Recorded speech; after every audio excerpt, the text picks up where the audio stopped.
বাংলাদেশি রোগীদের চিকিৎসা না করার সিদ্ধান্ত নিয়েছেন কলকাতার একাধিক চিকিৎসক ও বেসরকারি হাসপাতাল। তবে চিকিৎসকদের একাংশের এই সিদ্ধান্তের বিরোধিতা করেছেন কলকাতার মেয়র তথা পশ্চিমবঙ্গের পুর ও নগরোন্নয়ন মন্ত্রী ফেরহাদ হাকিম।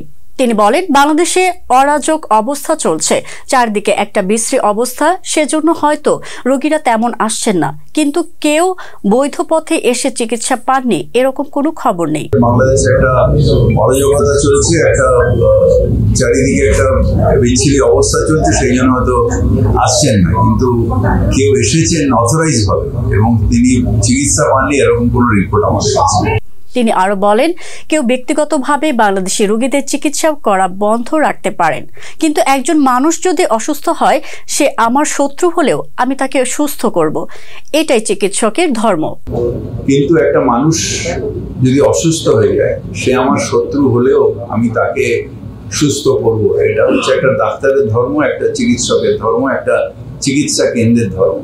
এর আগে বাংলাদেশের শিক্ষা প্রতিষ্ঠানে ভারতের জাতীয় পতাকার অবমাননার ছবি সোশ্যাল মিডিয়ায় আসে।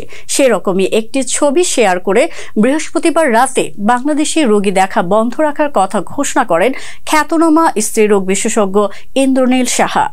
উত্তর কলকাতার একটি বেসরকারি হাসপাতালের তরফেও বাংলাদেশি রোগী ভর্তি ও চিকিৎসা সেবা দেওয়া বন্ধ রাখার কথা জানানো হয়।